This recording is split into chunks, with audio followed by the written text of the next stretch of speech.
Hey guys, so quick question before we ruin your night. What's the most inconvenient thing that's happened to you today? Coffee machine broke. Someone stole your parking spot. You opened your phone to bad news and your cereal was soggy. Okay, cool. Just keep that energy close because in about 5 minutes you're going to miss soggy cereal like it was a warm hug from the gods. Welcome to ancient Rome. Not the marble mosaic to gate fantasy, but the real deal. The dirt-smeared, lice-crawling, stomach-churning, rule-heavy machine where daily life is more regulated than your office printer. Dim the lights. Maybe turn on a fan. Get cozy, but not too cozy. Because tonight, you're not watching history. You're crawling through it. You're not a senator. You're not a gladiator. You're not even interesting. You're a very average Roman citizen. That means you're disposable, replaceable, legally unimportant. But you're alive, for now. And that's kind of the problem. Like and subscribe if you're into historical breakdowns that double as existential crises, and drop a comment. Are you working, drifting off to sleep, or just emotionally preparing for tomorrow? Either way, brace yourself, because your Roman day is about to begin, and your alarm clock is hunger. Welcome to part 1. Let's see how long you last. You wake up to a smell that can only be described as fermented regret. It's not just bad, it's biblical. Your eyes crack open to darkness, because of course no windows. Just a wooden shutter over a hole, and it's still closed because the sun hasn't bothered to show up yet. But your bladder has, and the chamber pot you share with 2 other adults and 3 mostly alive children is already suspiciously full. You slept on a straw mattress, except the straw gave up a month ago, and now it's just scratchy sadness probably, with a side of lice. You're itchy, always. It's like your body never stops whispering, you're not clean. That's normal. Welcome to the Roman working class. Now, if you thought you'd start the day with a yawn and a stretch, think again. Your back is seizing up. That mattress, it's more compressed than your dignity. You consider going outside for fresh air. But the alley smells like rotting fish, spoiled olive oil and despair. The insulae, those lovely tenement buildings you live in, are so tightly packed they wheeze when someone sneezes. You're on the 3rd floor, which is actually good. Unless there's a fire, then you're toast. Literally. You rise, scratch your scalp, a futile gesture, and mentally prepare for the day ahead. The ceiling is low. You hit your head again. You always do. Still think you're 8A.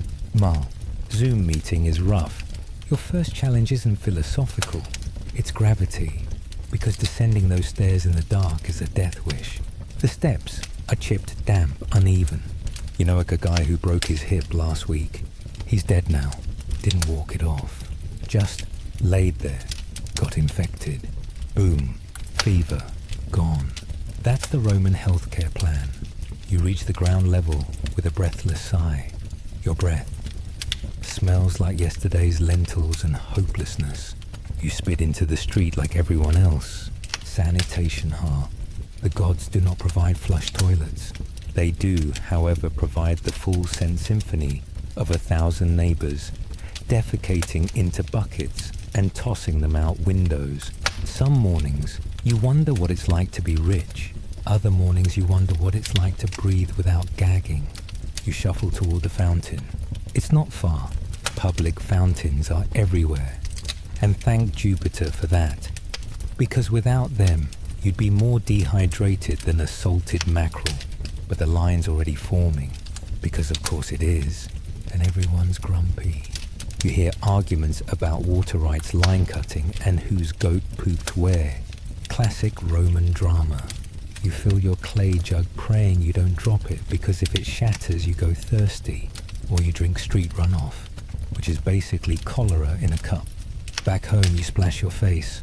Cold water. Brutal. No soap, no towel, no sense of reward. Just an icy slap, and the hope that your nose will stop bleeding soon. It won't. But denial is a Roman virtue. Breakfast, if you can call it that.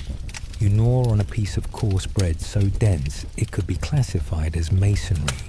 There's a smear of garum on it, fermented fish sauce, aka Roman ketchup, aka a war crime. It burns your throat and offends your soul. But calories are calories. You chew with mechanical resignation and try not to think about how your cousin got worms from undercooked porridge. You're not even mad, just jealous he got to stay home for 3 days. You pull on your tunic, which you also slept in, because changing clothes daily is for emperors and statues. The wool is stiff, the seams itch, and something just crawled across your chest. You tell yourself it was nothing. It wasn't. You step outside again. The city is waking up, carts creaking, donkeys braying, vendors screaming about yesterday's produce like it's fresh. The cobblestones are slick with something you don't want to identify. You step carefully out. You pass a group of boys playing with sticks and a dead rat. Classic Roman childhood. You think about your own kids. 2 of them made it past 5, which means you're doing great statistically. 1 has a cough though. You hope it's just the smoke. You hope it's not fate. And just like that, the day begins. You've been awake for less than an hour, and you already miss your straw pile. You've itched, gagged, slipped, and debated whether eating your fingernails counts as a snack. And it only gets worse from here, because now it's time to go to work. And you don't have PTO. You don't have a labor union. You don't even have rights. You thought that was bad. Wait for the next part. You work in a tannery, which is somehow worse than it sounds. You didn't choose this job. Jobs choose you, usually with the same mercy as a gladiator's sword. And your job, it's turning animal hides into semi-usable leather with the help of 3 key ingredients: urine, dung, and disappointment. The street stinks before you even get there. The tanner's yard smells like a rotting zoo that gave up on personal hygiene. The fumes hit you in the teeth and settle in your sinuses like a bad memory. You wade through the mud, or what you tell yourself is mud, and get to work.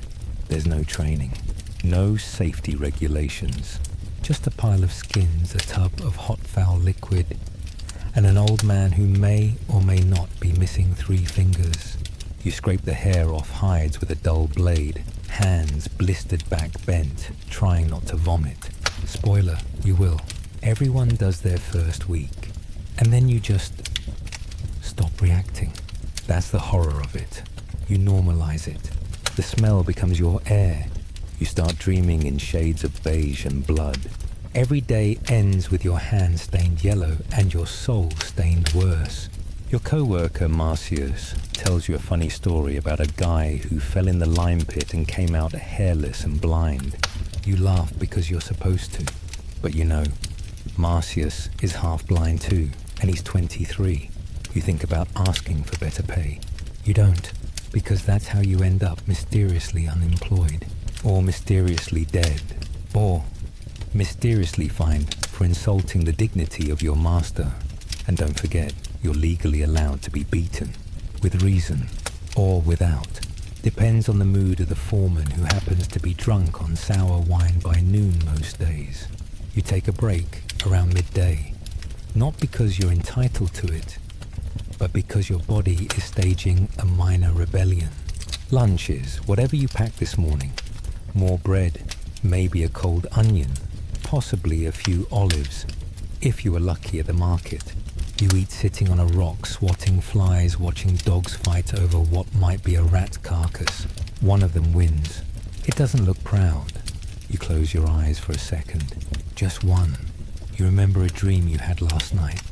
Something about swimming in clean water. You wake up to a voice yelling your name and realize you've drooled on your tunic. It makes no difference. The tunic was already ruined. You go back to work. In the afternoon, the sun punishes you for existing. Rome is not forgiving in the summer. There's no breeze, just a dry heat that settles on your skin like invisible sandpaper.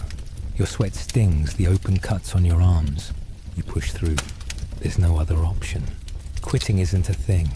No one quits in ancient Rome. They collapse. They die. Then their job goes to their cousin. Mid-afternoon, a messenger runs by shouting something about a magistrate's announcement. You don't care. It doesn't affect you. The laws rarely do unless you break one. Then they affect you with terrifying speed. And a level of cruelty that makes your job seem like a luxury. You saw a guy get flogged in the Forum once for stealing a loaf of bread. His back looked like raw meat. You sometimes wonder what happened to him. Then you remember you know exactly what happened. He died, alone, in a ditch. You think about switching jobs, maybe construction. But then you remember your brother-in-law fell off a scaffolding and no one even moved his body for 2 days. Or you could try being a porter until your spine gives out. Or maybe join the army, march for decades, live on barley and wine stab people you've never met, and retire, if you're lucky, with a piece of land that floods every spring and a leg that doesn't bend anymore. Back at the tannery, the last stretch of the day is the worst. Everyone's tired. No one talks. The air thickens into something resembling soup, and your hands stop working the way you want them to. You scrape a hide too hard and it tears. The foreman notices. He says nothing, just stares. You'll probably be paid less this week, if you're paid at all. At sunset, you're released like a prisoner who technically did their time. You walk home in silence, ignoring the burning in your shoulders and the sting of whatever fluid is now soaked into your sandals. You smell worse than the livestock market and you know it. A child crosses to the other side of the road to avoid you. Smart kid. Back in your building, the stairwell feels like climbing Vesuvius. You nearly slip. Again, you make it to your door. No one's cleaned the chamber pot. Of course not. You don't even react. You just step over it. Sit down on the floor and stare at the wall for a while. And that's your job. 6 days a week. Sometimes 7. No paid holidays. No career advancement. No dream of doing what you love. You do what you have to. You endure. Because if you don't, someone else will. And then you starve. You think that was bad? Wait for the next part. Because next, you get to explore Rome's beautiful, brilliant, soul-crushing social hierarchy. Hope you're ready to be reminded just how disposable you really are. You don't remember when you stopped hoping. Hope's a luxury for people with second tunics and real ceilings. What you do remember is learning your place, and more importantly, remembering never to forget it. Because Rome isn't just a city.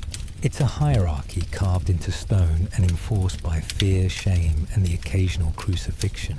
You're near the bottom. Not enslaved technically, but honestly, who's keeping score? You're a plebeian. Not the poorest, not the richest, just comfortably forgotten. You have no votes worth counting, no voice anyone hears, and no legal standing that a senator couldn't step over on his way to a bathhouse. And yes, technically, the republic's gone now. You've got an emperor. Lucky you. He calls himself first among equals, which is adorable because you are not equal. You are something between a taxpayer and a cautionary tale. Today, as luck would have it, you pass a procession near the Forum. Important men in clean-pressed tunics, real linen, probably. Egyptian smug little laurels on their heads are being cheered by a crowd that's mostly just bored. A few people clap because it's expected. A few shout slogans they don't understand. You blink sore-eyed and reeking of tannin. No one looks at you. You are the background, the human cobblestone. One of the officials is handing out bread, not because he's kind, because he's campaigning. And you line up for the free crust like a grateful animal. The guy next to you mutters that it's not even warm. You both eat it anyway. Gratitude is learned. So is silence. You nod. He nods. That's friendship now. You look across the square and see a slave girl emptying a bucket of slop. She's probably your age. Her wrists are raw. Her eyes dead. You used to feel bad about it. Then you realize she's technically property and you're just unpaid. It's a razor-thin difference that mostly shows up in the tax records. She doesn't notice you. She's too busy not existing. Later in the street, a patrol of lictors walks past men with short rods, proud moustaches, and the empty confidence of guys who get to beat people legally. They carry bundles of sticks with axes, a delightful little Roman invention called the fasces. It's supposed to symbolize unity and power. Mostly it just symbolizes pain. You lower your head. Don't attract attention. Don't make eye contact. Don't cough weird. Being poor is one thing. Being disruptive is something Rome doesn't forgive. Back near the fountain, a woman is being berated by a neighbor for letting her daughter wear her hair like a freedwoman. You don't hear all of it, but you catch the tone, scandalized, judgmental, performatively virtuous. Roman social rules are many, and written in something stronger than ink reputation. A wrong garment, a wrong phrase, even a wrong laugh. Those are the landmines of public life. You stay quiet. You always stay quiet. The only thing louder than laughter in Rome is the judgment that follows it. Back at your building, a landlord is shouting at a tenant. Something about rent. The tenant shouts back. Something about rats. You don't get involved. You never get involved. The last guy who spoke up is still missing 2 fingers and part of his ear. The law says you're protected. The law also says an angry elite can have you beaten for rudeness. It's flexible like that. Dinner time isn't really a thing in your household. It's more like final opportunity to not die of hunger. You scrape together whatever's left from the market's leftovers.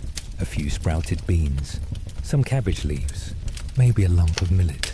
You boil it into a pottage so grey it offends the idea of colour. It's warm. That counts for something.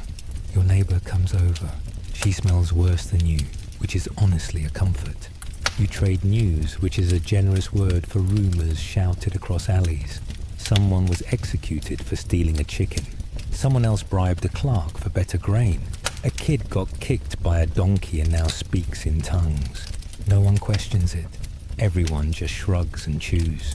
You offer her a spoon of pottage. She takes it with a nod. Community. You mention the magistrate's decree from earlier. She groans. Another tax, probably. You both laugh. You shouldn't, but you do. It's either laugh or scream, and screaming makes the neighbors complain. As night falls, the streets change. Daytime. Rome is crowded, loud, dangerous. Nighttime Rome is quiet, darker, even more dangerous. Thieves lurk, drunks stumble, and gods help you if you light a fire. Wrong half the city is made of dry wood and broken dreams. Fires don't just destroy homes, they destroy blocks. And when they happen, people assume arson, which means someone gets blamed, which means someone disappears. You bar the door with a stick you found in the river. It won't stop anyone, but it's something. You lie down on the same straw pile you left that morning, still itchy, still damp, still yours. Your neighbor's baby cries. A rat scuttles across the floor. Your stomach gurgles with the milky wrath of old beans. You scratch your shoulder. Something bites back, and still you sleep, because what choice do you have? You're not dead, yet, and that's a good enough reason to close your eyes. Tomorrow you'll wake up and do it all again, unless something worse happens. And in ancient Rome, something worse always happens. You thought the social structure was bleak. Wait until you find out what the gods think of you. Hope you like blood guilt and entrails. Morning again. Barely. You're not sure you slept. Your neck hurts. Your back is furious. And your dreams, a blur of animal screams, burning temples, and your landlord morphing into a donkey. You don't want to interpret it. You just want silence. But instead you get bells. Bronze bells. From the temple, down the road, calling everyone to prayer or penance. You can't tell the difference anymore. You sit up blinking at the sunlight oozing through the shutter. Your skin is tight with yesterday's grime. You smell like a failed sacrifice. You don't have time to bathe, and even if you did, where you're not one of the lucky ones with thermae tokens, no heated marble pools for you. No slaves to scrub your back while you debate stoicism. Your bath is a cold splash from a cracked amphora, and a hope that the gods are too busy to notice your odor. Speaking of the gods, today is sacred. Again, it's always sacred. Romans have more holidays than healthy teeth. Some are cheerful, some are terrifying. Today's is terrifying. It's one of those feast days where if you forget to pray, the gods don't just frown, they punish. Publicly, last year, a man forgot to cleanse his hands before passing the temple of Vesta.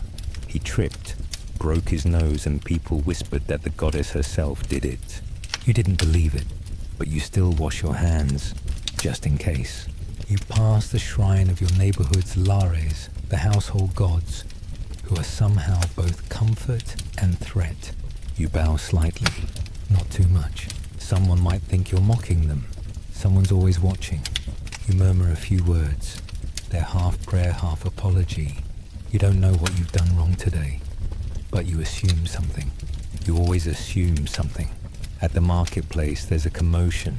A sacrificial procession is underway. A priest reeking of incense and authority parades a squealing pig down the street. It's painted with red ribbons and its eyes scream betrayal. Children giggle. Old women spit 3 times. You lower your head. The pig's not for you, but still. Blood calls blood. The priest mutters something about purification. You hope it works. The city has a fever in the air. Something's off. You feel it in your bones. Or maybe that's just yesterday's pottage. You stop by a small vendor's stall. The owner is lighting incense to Mercury, god of trade, lies, and lost socks. You ask the price of onions. He shrugs and says, "Whatever the gods will." You hate that answer. You buy the onions anyway. They taste like resentment and dust. But that's not the point. The point is obedience. You never openly question the gods. Not out loud. Not unless you want bad weather, bad luck, or a bad ending. You saw a man do it once. Joked about Jupiter's beard. Lightning struck a fig tree near his house. Coincidence, sure. But he moved to another city within a week. As noon approaches, the temples grow louder. A priestess shouts something about sacrifice schedules. The Vestal virgins glide past heads high, expressions blank. You bow instinctively. They're powerful, sacred, legally untouchable. If they break their vow of chastity, they get buried alive. Literally, in a pit, with a loaf of bread. And you once had a crush on one. Until you saw her glare at a drunk man, and he vomited blood. You've never made eye contact since. You go about your errands, but the tension is rising. You pass a statue of Mars freshly cleaned. Someone left a chicken leg at the base. A poor offering, but better than nothing. People are getting nervous.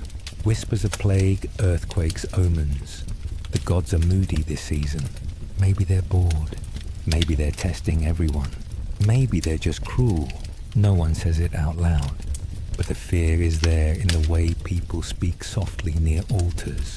In the way they pour wine on the ground before drinking. In the way you suddenly remember a prayer you haven't said since your cousin died of fever. You stop at a public altar. Light a tiny oil lamp. You can't afford a full offering, but maybe the gesture's enough. You whisper to Fortuna, goddess of chance. She never listens, but you try. Because not trying is worse. That's when she gets offended. That's when she takes things. Jobs, health, children. You head home, eyes on the ground. A crow lands in your path. You freeze. Crows mean death, or luck, or war, depending on who you ask. You make the sign of the horns with your fingers and spit to the left. A woman sees you and nods approvingly. You feel proud for half a second. Then you remember your feet are bleeding through your sandals and you haven't eaten since sunrise. The gods are full, though. They've had their blood, their bread, their incense. You hope they're satisfied. You hope they don't notice you today. That's the best you can wish for. Not favor, not blessings, Just invisibility, safety through irrelevance. Back in your alley, a neighbor is screaming. Someone's goat died suddenly. A bad omen. A priest will be summoned. The body will be burned. You watch from a distance, clutching your onion, and wonder if your own luck is rotting from the inside. You lie down again at sunset. Not because you're tired, but because there's nothing left. You mumble a prayer to whichever god is responsible for dreams, or digestion, or survival. You don't even care which one. Just someone, anyone. And still you're not dead, which is either a miracle or a warning. You thought fearing your landlord was bad. Wait until the earth itself turns against you. Natural disasters, wild beasts, boiling air. Rome's environment is just as strict and twice as fatal. The first thing you notice when you step outside isn't the usual fishy rot of the alley or the vinegary hiss of an overripe vendor. It's the sky. It's wrong. A pale yellow smear clings to the horizon, like the gods spilled egg yolk across the heavens. You blink. Maybe it's just sunrise. Maybe it's something worse. In Rome, those are often the same thing. The air tastes metallic, like someone licked a sword and breathed on you. You hear dogs howling in the distance. Not barking, howling. Somewhere nearby, a pigeon falls from a rooftop and just doesn't move. You step over it. There's no time for omens when your stomach's eating itself, but still you walk a little faster, just in case.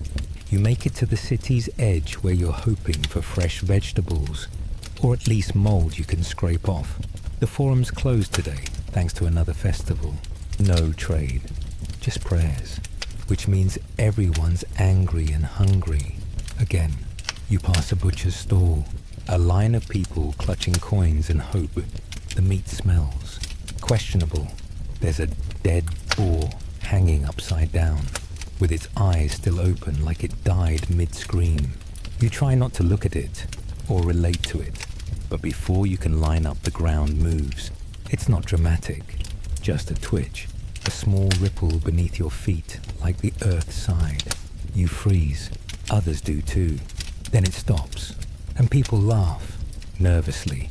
One guy makes a joke about Neptune having indigestion. You almost laugh too. Almost. But you've lived here long enough to know tremors are not funny. They're a warning. You remember the last time it wasn't just a tremor.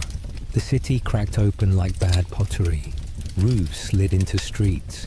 A bakery near your old job vanished overnight. They said it was because the baker didn't make an offering to Vulcan. You think it was just bad architecture and wishful thinking. But still, you always toss salt in the fire now, just in case. You grab what you can from the market, mostly bruised turnips, and a jar of something that might be lentils or might be insects. You don't ask. You head home as quickly as you can without looking like you're afraid. Showing fear makes people look. And if people look, the gods notice. And once the gods notice, that's when things really go sideways. By noon, the heat is unbearable. It's not just hot. It's cruel. The kind of heat that melts resolve and boils your brain in its skull. The streets shimmer. The clay cracks. You press a wet cloth to your neck and pretend it helps. You see a man collapse in the shade of a colonnade. No one moves to help. Not because they don't care, because no one wants to share in his fate. Rome in this season is an oven, and you are bread, or ash. You try to cool off at a public fountain, but the water's warm and smells like sulfur. You splash your face anyway, then gag. A child next to you throws up. Someone mutters about curses. Someone else spits in the direction of the Capitol Line hill. You pretend not to notice. You're too busy trying not to faint. Later, a street performer sings a hymn to Ceres while juggling figs. No one applauds. No one smiles. The figs rot in the heat and attract flies. He keeps juggling anyway.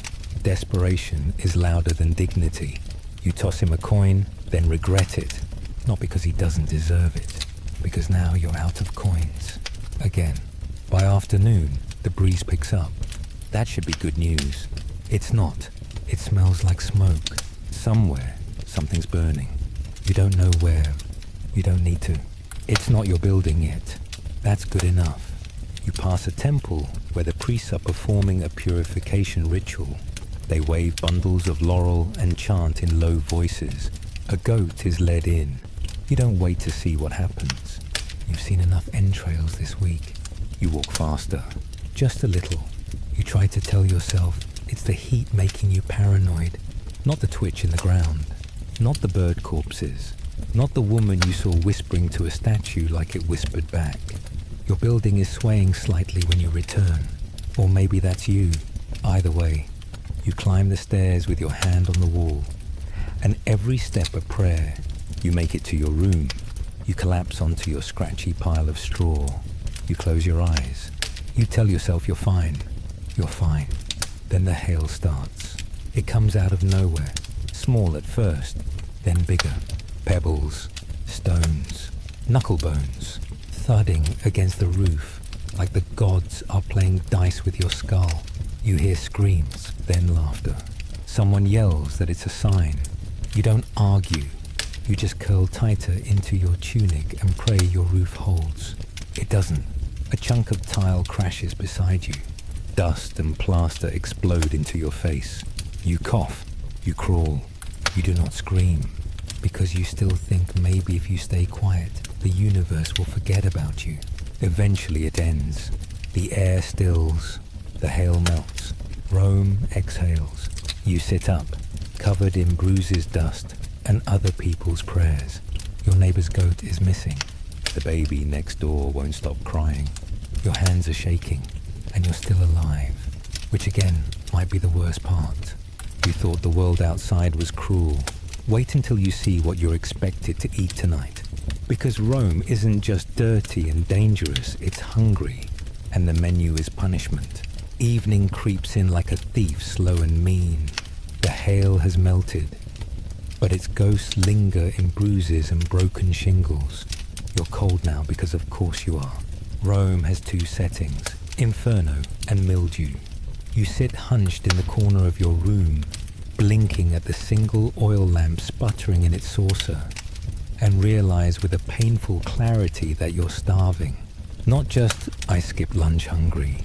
No, this is deeper, bone deep, blood thin, the kind of hunger that turns daydreams into hallucinations. You'd chew your own sandal if it weren't already half rotted. Dinner time then. Time to forage through the culinary punishment that passes for nutrition in your world. You open your food pouch like it's a treasure chest, but what spills out is a tragedy. A handful of cracked barley grains, 2 shriveled olives, half an onion, and a crust of bread so hard you could bludgeon a centurion with it. Luxury. You set it all on a cracked clay plate and stare at it like it's mocking you, because it is. You break the bread with a dagger. It cracks, sending crumbs across the floor and waking the rat in the corner. You glare at it. It stares back. You both know you're not the alpha here. There's a communal hearth downstairs shared by 6 families. You trudge down barley and hope in hand. A few embers remain. You toss your ingredients into a dented bronze pot. Add a splash of water and stir with a stick you found last week.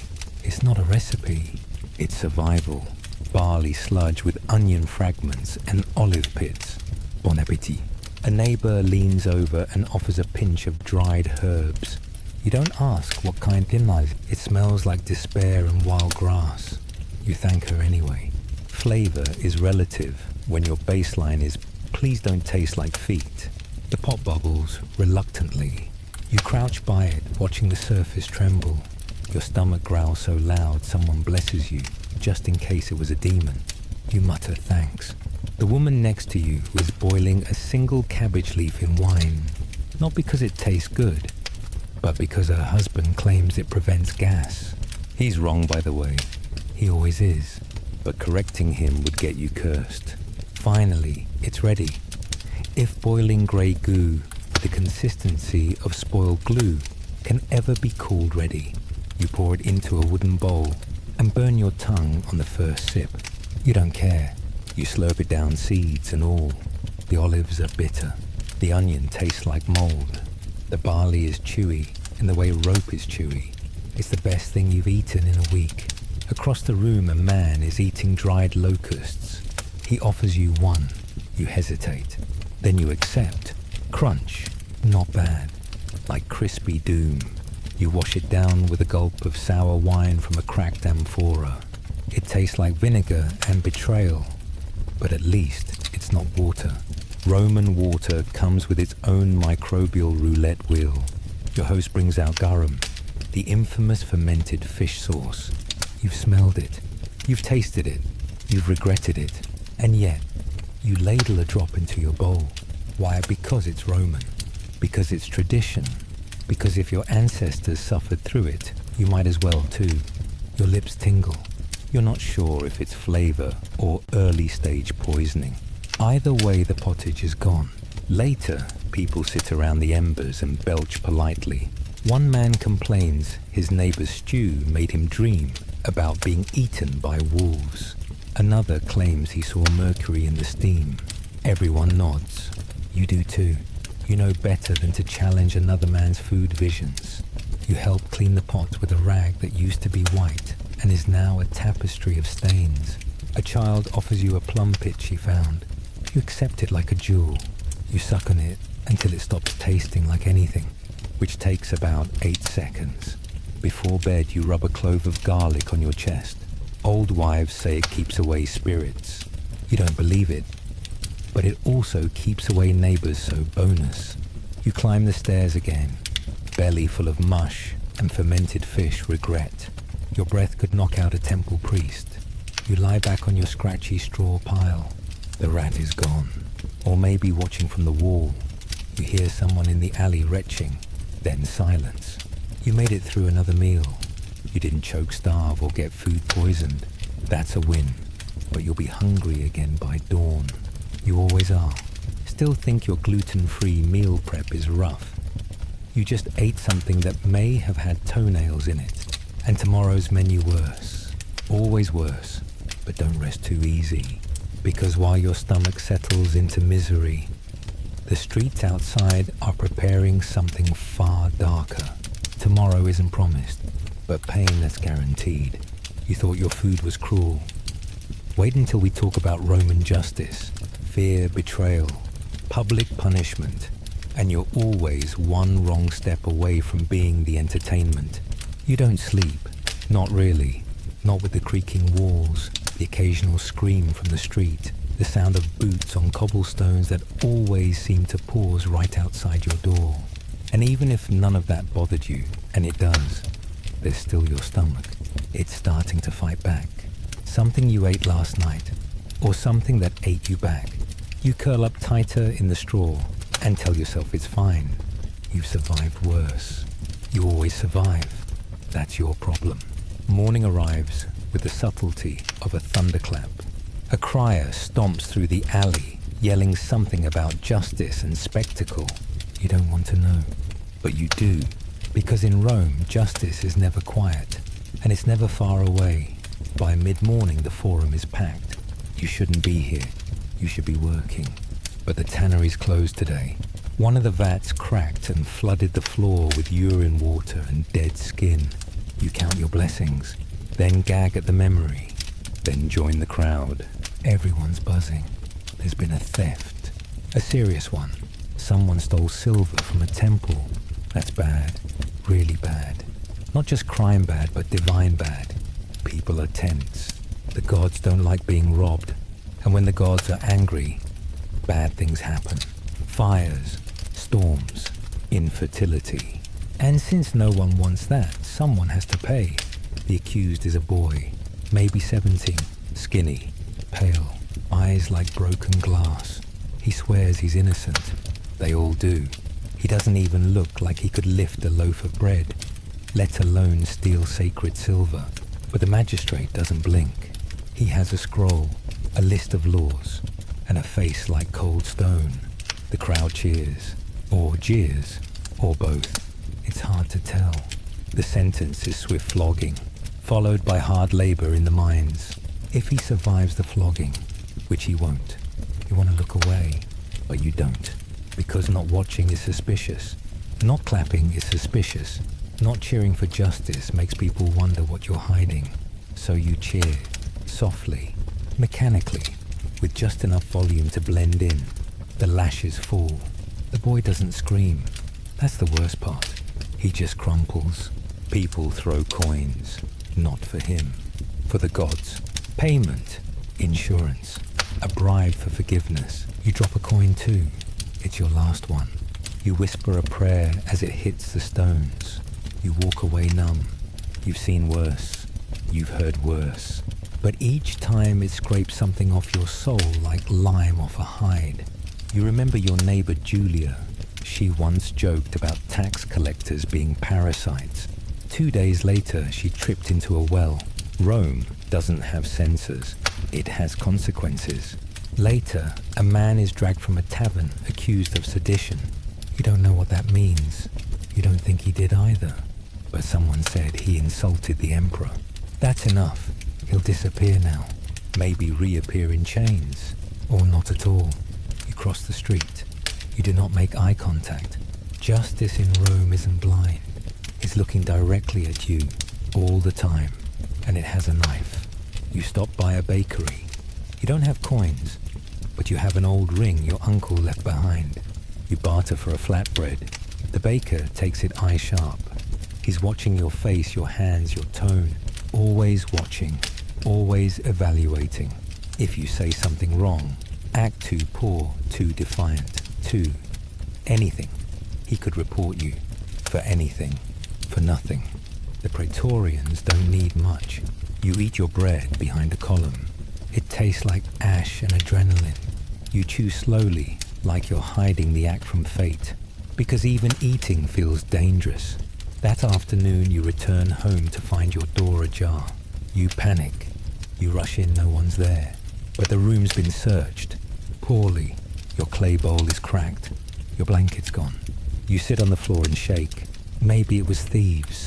Maybe it was the landlord looking for something to claim. Maybe it was a warning. Doesn't matter. The message is the same. You are not safe. Not in public. Not at home. Not even in your own skin. You think about going to the authorities. You laugh. Out loud. Then you stop laughing because someone might hear. You patch your door with rope. You whisper to the gods. You do not cry. Because in Rome, crying is weakness. And weakness is bait. Later, you try to sleep again. You curl up small. You keep one eye open. You clutch your belt knife like it means something. Because it's not justice you're afraid of anymore. It's justice's shadow. And it's growing. You thought flogging was bad. Wait until we talk about relationships. Family, betrayal, love, trust. And how all of it gets crushed under the weight of desperation. You wake up to silence. No shouting. No bells. No carts. Which is worse somehow. The absence of noise feels like a setup. Like the city is holding its breath and waiting for something to crack. You move slowly. Your joints ache. Your side feels bruised from how you slept curled around your knife and your fear. But you're up. You're alive. And today, you have to visit your family. Yes, have to. Because in Rome, family is everything until it isn't. It's a safety net made of thin rope, fraying at the edges. You don't visit out of love. You visit out of obligation, debt, reputation, and maybe a tiny flicker of guilt that hasn't been completely crushed by the machinery of daily life. Your mother lives across the Suburra district, a warren of chaos where laundry lines double as garrotes, and everyone's eyes look 20 years older than their faces. You dodge piles of manure drunken philosophers and someone shouting about a snake in their wall. You don't even blink. It's all normal. You haven't seen your mother in 3 weeks. She greets you with a scowl and a muttered complaint about your hair. Then she thrusts a basket at your laundry. You're not here for conversation. You're here to prove you haven't abandoned her the way your brother did. You don't ask about him. She doesn't mention him. He left for Gaul with a merchant caravan last year. No letters, no word, just silence. You envy him sometimes. You also hope he's dead. Either way, it would be closure. Inside, your younger sister hovers by the fire, eyes sunken, face pale. She coughs twice. You pretend not to hear it. Everyone's coughing these days. She offers you a bit of cheese wrapped in an old cloth. It's hard and sour. You accept it like it's a gift from the gods, because in a way it is. Then there's your uncle, drunk as usual. He tells you the same story he always tells about the time he saw Caesar's ghost near the Tiber. You nod. You laugh. You do not remind him that he once sold your aunt's dowry for a fake relic of Mars. That's family. You endure. You remember. You don't speak. Back outside, you pass a couple arguing loudly. She's accusing him of cheating with a temple girl. He's shouting about her uncle being a spy. It escalates quickly. A neighbor throws water on them. They keep shouting. You slip by quietly. You don't want to get involved. You've seen how arguments end here, sometimes in silence, sometimes in blood. In the marketplace, a man is proposing to a woman with a garland of wilted flowers. She accepts. People clap. A priest shouts something about auguries. A bird flies overhead and drops something suspicious onto the ground. Everyone laughs. You don't, because you know what comes next. Love in Rome is contract convenience calculation. Marry well and your life improves. Marry poorly and you're locked into a partnership of mutual loathing and quiet revenge.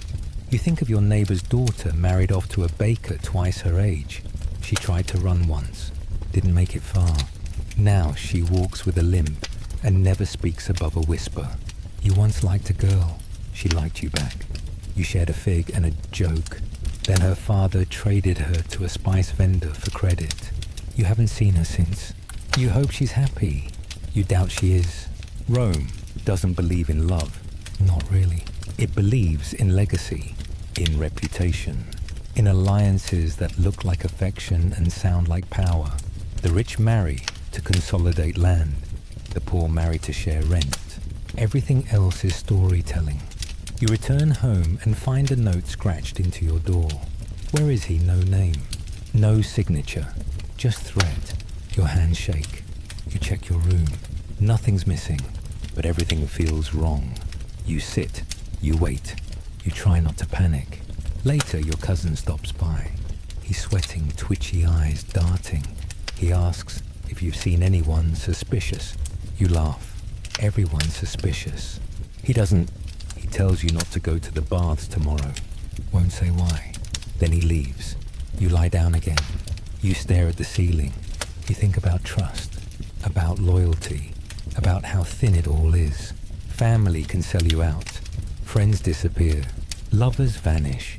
The only thing that doesn't abandon you is the hunger. Outside, a child screams. A dog barks, then silence again. You wish you could cry. But there's no room left for softness. Not here. Not now. Not in a city where everyone's watching, listening, weighing your value against the next man's misstep. You thought family could save you. Wait until the night comes. Darkness in Rome isn't just the absence of light. It's superstition, madness, loneliness. And it's coming. Night is not peace. Not in Rome. Night is exposure. Night is the moment when every shadow grows teeth and every sound becomes a threat. You don't welcome it. You survive it. The way you survive everything else here quietly breath held, body tight like a coiled rope. You light your lamp early, long before dusk, because you're not an idiot. Oil is expensive, but darkness is worse. Last week, a man tried to walk home without one. They found him in the river with his sandals tied around his neck. Robbery message. Or maybe he just tripped. That's the thing about Rome. You never know what's fatal until it's too late. Your room is still, but your nerves aren't. You stare at the flame. It dances like it knows something. You hear a noise outside, then another, a scrape, a whisper. You grab your knife, not because it'll help, but because holding something makes you feel like a person instead of prey. Someone knocks, once, then nothing. You don't move, you don't breathe. Minutes pass. Still nothing. Eventually, you crawl to the door and peek through the crack. Nothing but the flicker of torchlight down the alley. Could have been a mistake. Or a warning. Same difference. You lie back down, knife still in hand, trying to lull yourself with the old bedtime logic. They'd have kicked the door in if it mattered. Reassuring, right. But there's no rest. Because your mind is full of things that don't sleep. Rumors, omens, the sound of your cousin's voice. When he said not to go to the baths, you turn it over in your head trying to scrape sense from the mystery. But logic doesn't apply here. Only instinct. And instinct says stay very, very quiet. Downstairs, someone's sobbing. Probably the old woman in the corner unit. She cries every night. No one helps. No one asks. You tried once. She looked through you like you were already dead. You don't ask anymore. You hear footsteps outside. Not hurried, not drunk, steady, deliberate. You blow out your lamp. Welcome to the rules of Roman night. Rule 1, don't be seen. Rule 2, don't be awake. Rule 3, if someone calls your name, they probably know where you sleep. Eventually, the steps pass. You count to 50 before relighting the lamp. Your fingers are shaking. You're sweating. And the sweat stings where your shirt has rubbed your skin raw. You scratch absent-mindedly, then check for lice. Always lice. Always something crawling. You try to eat something. A stale fig. It tastes like old wine and fear. You chew anyway. The sweetness helps. A little. A neighbor knocks gently. The code for, I'm not here to kill you. You open the door a crack. It's the older man from upstairs. He asks if you've seen his son. You haven't. He nods. Doesn't speak. Just walks away. You close the door again. You don't ask what he's afraid of. You're too afraid yourself. You lie on your back now. Knife under the blanket, watching the ceiling like it might collapse, and honestly, it might. Rome's tenements are famous for collapsing. It's the kind of fame that gets you crushed in your sleep without warning or sympathy. The walls creak. A beam groans. You don't relax. You just wait for morning like it's a rescue that might not come. Outside, a dog growls. A child coughs. Someone is chanting a prayer or a curse. It's impossible to tell. You think of the gods again. You wonder if they sleep. You hope they do, because awake gods are dangerous, especially at night. Your thoughts spiral. You think about the boy from the forum, his face, the sound his body made when it hit the stones. You think about your sister's cough, about your cousin's warning, about the knock at your door. You try to breathe slowly. It doesn't help. You try to count backward from 100. You lose track at 73. You try to remember what it felt like to feel safe and realize you never have. The night drips by slow and cruel. You nod off for a minute, then jolt awake. Something moves in the rafters. You pray it's a bird or a large rat. You promise to light incense tomorrow. Offer a coin. You promise anything. You just want this to end. But the thing is, Rome doesn't sleep. Not really. Not under the empire. The city is always watching, always pulsing, always waiting. And the night is when it feeds on you the most. Not with claws, with silence, with weight. Finally, the sky shifts. Faint light touches the roof beams. Morning. Technically, your eyes burn. Your body feels like it aged a decade. But you survived. Again, somehow. And now you have to do it all again. But first stand, dress, eat if you can. Because daybreak in Rome isn't salvation. It's just a reset button on the pain. You thought the night was cruel. Wait until you learn what happens after death. Because in Rome, even dying is regulated, priced, and judged. And your legacy. It probably fits in a cracked bowl and a whispered curse. You wake up to the smell of burning, not the romantic kind. Not incense or wood smoke or roasted meat. No, this is bone. This is hair. This is funeral. Somewhere nearby, someone has died, and in Rome, that's more paperwork than peace. You sit up slowly. Every joint aches. like it's personally offended by your continued existence. Your mouth tastes like sour copper and broken promises. You cough once. It echoes. You check your skin for rashes. Still clear. You're lucky, so far. But not everyone is. Outside, the alley's been swept for once. That's how you know it's serious. A funerary procession is coming through, and even the rats have cleared out. You watch from the shadows as they pass a cart with a body wrapped in linen, surrounded by mourners, hired ones, mostly wailing with the professionalism of exhausted opera singers. One woman actually checks her nails mid-sob. The body belonged to a merchant's wife. You know, because she lived 2 floors below you, and once screamed at you for stepping on her cat. You didn't know she was sick. You didn't know she was dying. That's how Rome works. People vanish, and the city keeps breathing. Her husband's walking beside the cart, face blank. Grief, guilt, or just calculation. Because a funeral isn't just about death. It's about appearances.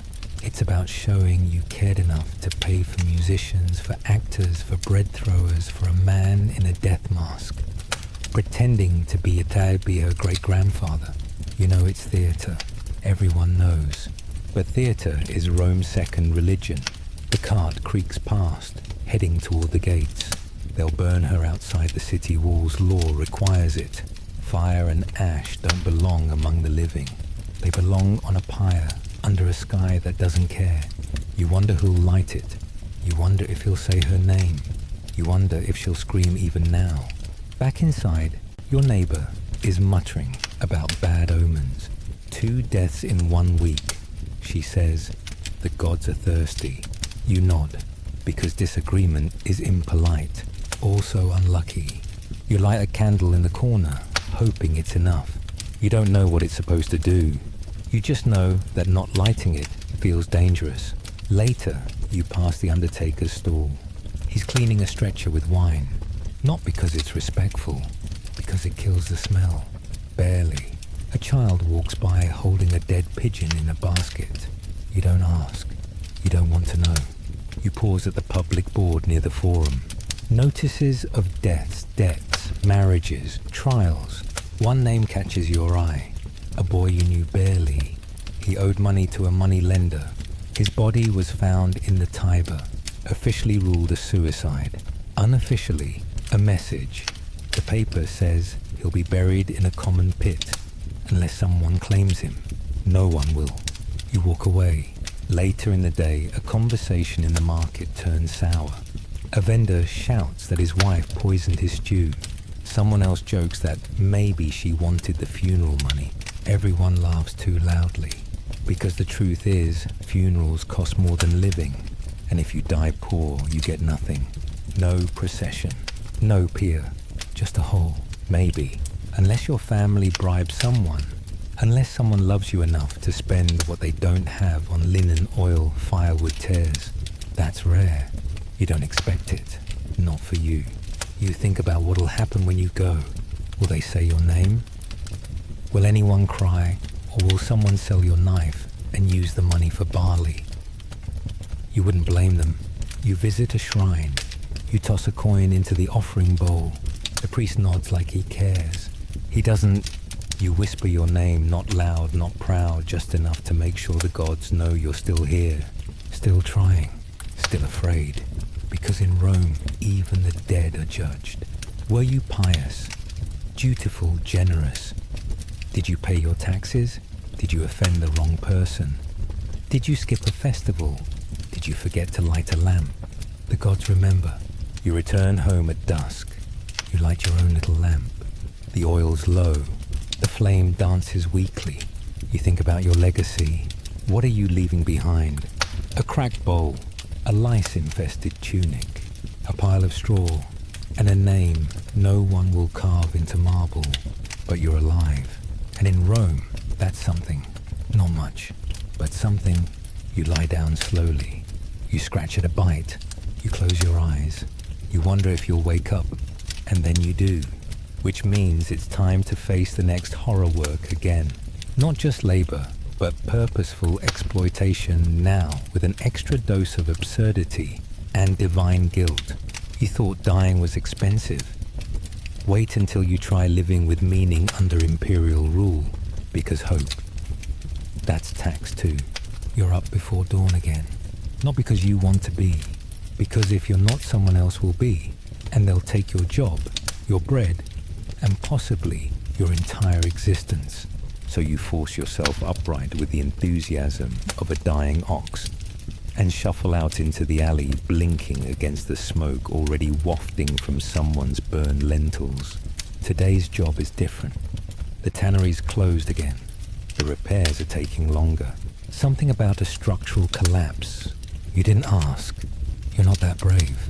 Instead, you're working with a group hired by the local Adile Public Maintenance, which means you'll be cleaning streets, clearing drains, and pretending that doing so pleases the gods and not just the nose of some senator's wife. You gather with the other day-hire laborers near the baths. Most of them look like you tired, itchy, possibly dying. You nod. They nod. That's camaraderie in Rome. A man hands you a shovel and a sneer. You return the favor. Then you follow orders. The drain near the temple is clogged. You already know what it's clogged with: animal bones, soggy offerings, bits of cursed papyrus, and several centuries worth of filth that could qualify as a new species. You stick your hand in. It's warm. That's not comforting. You pull out something that may have once been a chicken or a warning. No one reacts. You work in silence for hours. The sun rises and punishes you for your ambition. Your tunic sticks to your back. Your sandals dissolve into the ooze. A child throws a stone at you from a rooftop. It hits your shoulder. You don't look up. You don't have the energy to hate them. They're probably hungry too. At noon, you eat your daily shame dry beans and a crust of regret. You sit on a step near the forum and chew slowly, watching a philosopher argue with himself. Literally. He's pacing, gesturing, debating invisible adversaries. Someone tosses a coin at him. He picks it up mid-thesis, keeps talking. Genius, madness, who can tell? You wonder if he's happier than you. Then you realize he probably is. He gets to talk. You get to clean vomit out of sacred gutters, and he's the one people avoid. The work resumes. You sweep the market square, dodge donkey dung, and get screamed at by a vendor who says you're disturbing the fish spirits. You apologize. He throws a dead eel at you. It hits your chest with a wet slap. You keep sweeping. A senator passes by, flanked by slaves and smugness. He doesn't look at you. He doesn't look at anything. That's the trick. If you acknowledge the laborers, they might turn out to be human. That's inconvenient. Better to let the help melt into the stones. By late afternoon, your body is one big ache with sandals. Your hands are raw. Your throat tastes like dust and regret. The Edil appears briefly to inspect your work. He nods once, says nothing, leaves. He'll still dock your pay for poor posture or improper reverence. You've been docked for less. You walk home slowly, not just from fatigue, from the weight, not just of your limbs, but of knowing this is it. Forever. There's no promotion, no miracle, just decades of sweeping, shoveling, apologizing, and dying quietly. The closest you'll come to retirement is bleeding out in a ditch that you cleaned the week before. Still think your office job is soul-crushing. On the way back, you pass a temple. A priest stops you, says your tunic is stained, says you're disrespecting the gods. You want to laugh. Instead, you bow. You say, of course. He blesses you like a scolding, then moves on. You whisper a prayer, not to any god in particular, just to the air. You ask for something. You don't know what. An end, a sign, a cleaner tunic. At home, your neighbor is patching a roof tile with chewed wax and blind hope. You help him, not because you like him, but because someday your roof will crack, and maybe he'll help you, or not.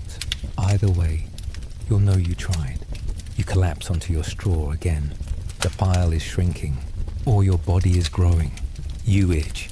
You smell. You're bleeding from somewhere. You don't care. You stare at the ceiling and think, This is it.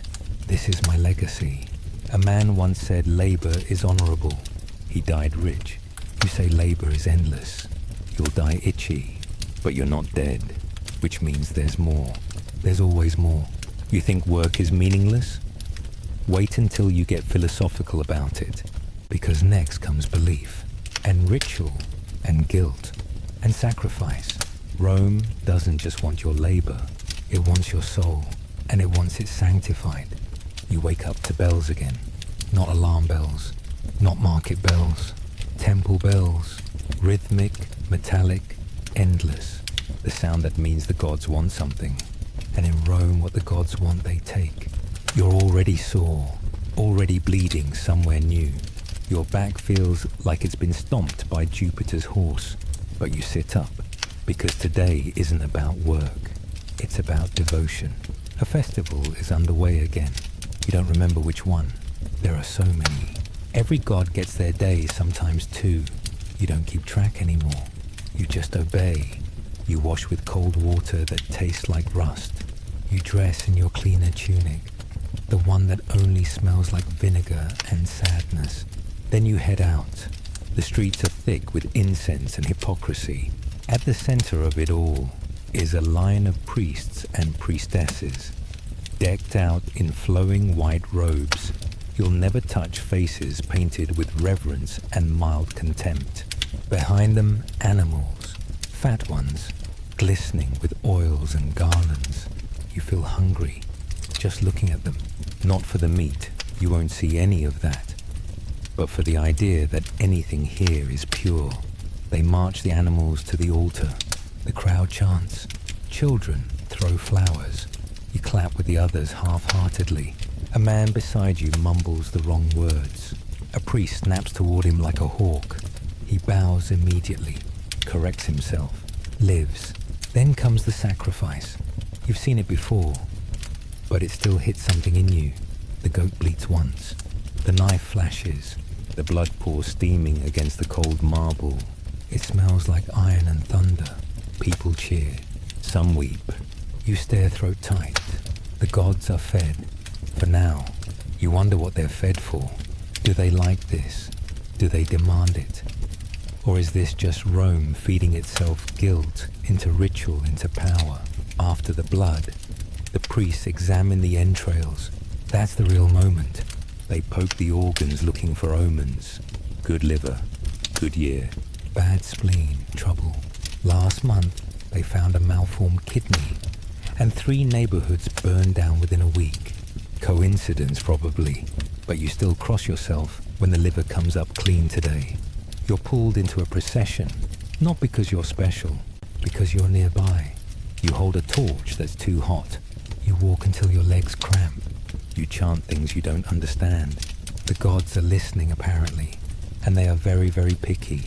By midday, you've sweat through your tunic. Your sandals are ruined. You haven't eaten. You're dizzy from smoke noise and starvation. You stumble near a fountain and splash water on your face. A priest scolds you. That's sacred, he says. You apologize. You mean it, not because you care about the water, because you care about staying alive. Later, you try to rest.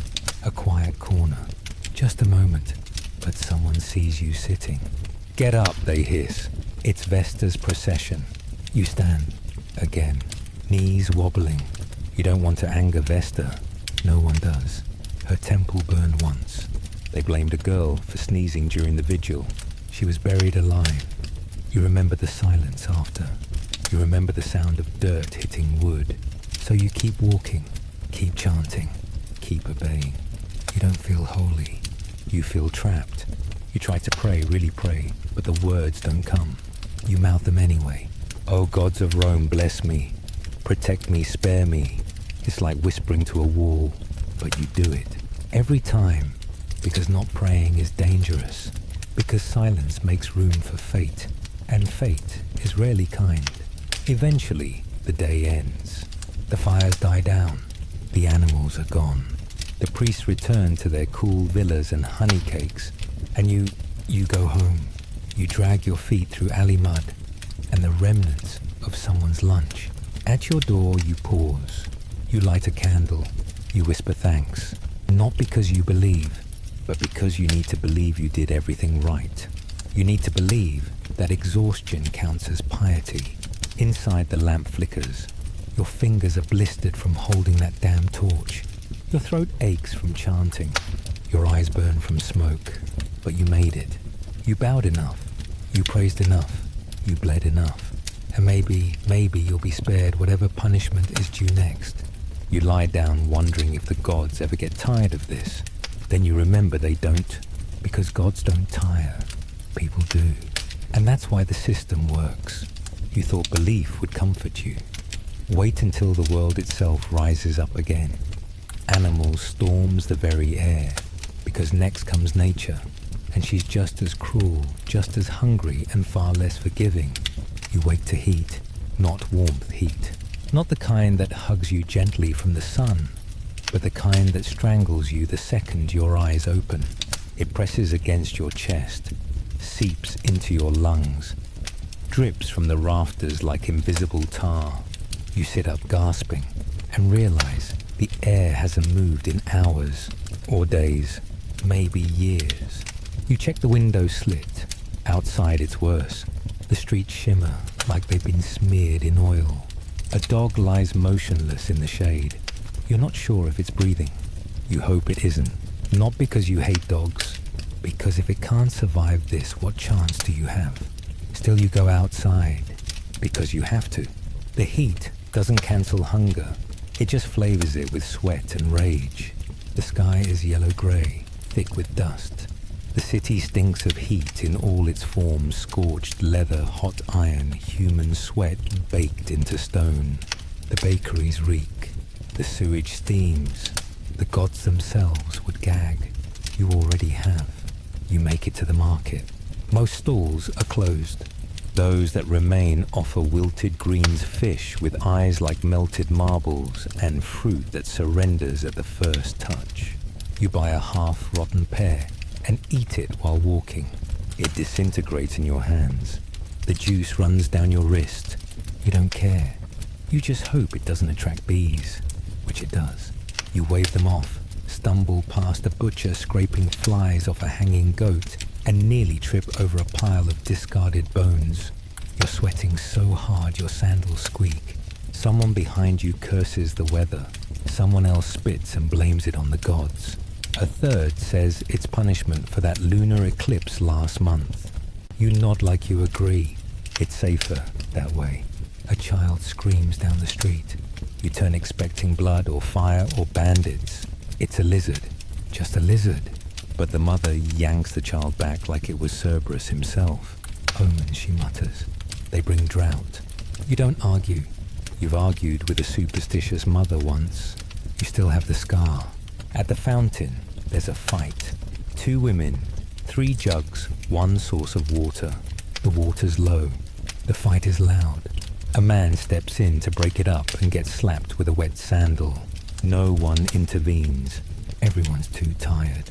You fill your own jug slowly, carefully. You sip. It tastes like tin and ash. You drink anyway. You splash your face. You breathe. You look up, and that's when you see it. A bird, dead, just falling from the sky. No sound, no wings, just a drop. Like the sky decided it didn't need birds anymore. The crowd goes silent. A priest nearby crosses himself. You do too, just in case. Someone whispers plague. Another says fever wind. A third points to the clouds and mutters something about Saturn being angry again. You quietly step away. You walk home faster. The heat clings to your skin like guilt. The dust stings your eyes. The sun blazes overhead like it's punishing you for your existence. Back at your building, your neighbor's roof has caved in. A donkey kicked one of the support beams during the night. No one's surprised. The donkey's fine. The neighbor isn't. Inside your room, it's somehow hotter. You lie on your back, arms spread, willing your sweat to do something useful. It doesn't. Your mouth is dry. Your ears ring.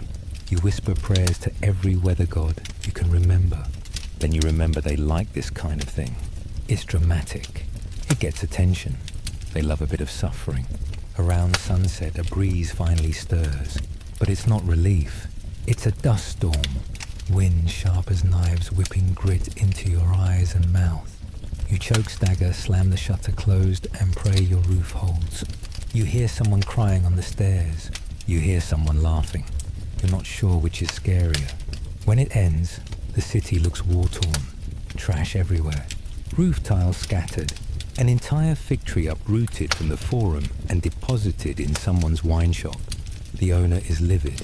He says it's divine sabotage. He blames Neptune, or maybe Pluto. It's always one of them. You sweep out your doorway.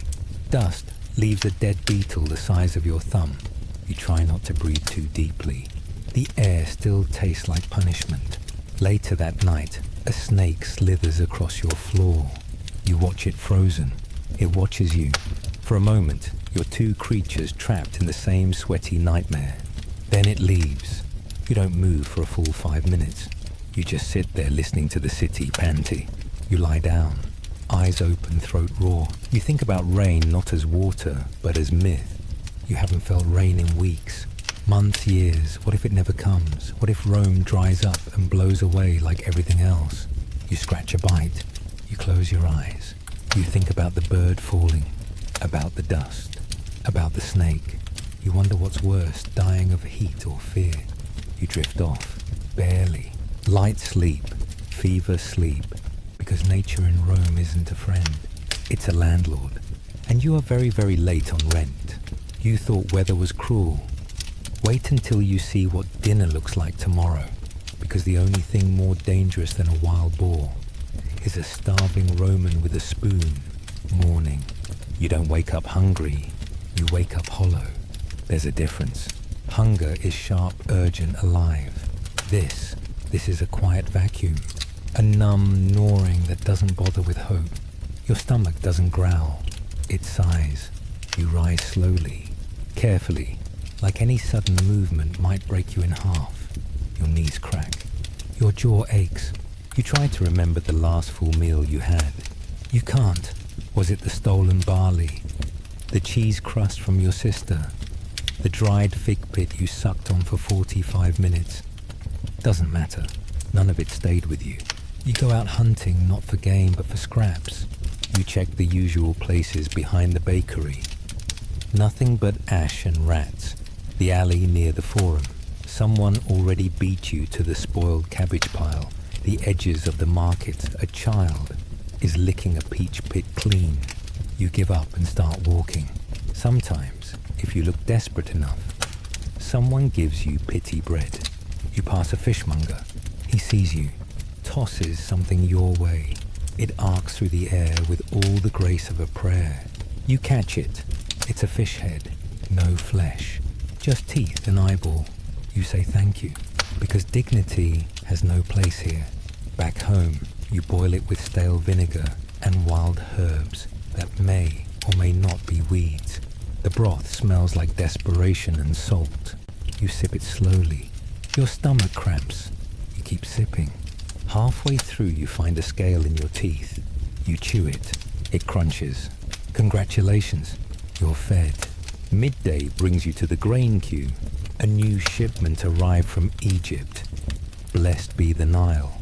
The line wraps around the forum.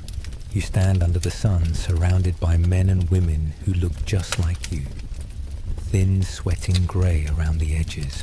You shuffle forward, inch by inch, breath by breath. A fight breaks out, 10 people ahead. A boy accused of cutting the line. A man shouts. A woman swings a sandal. The boy flees.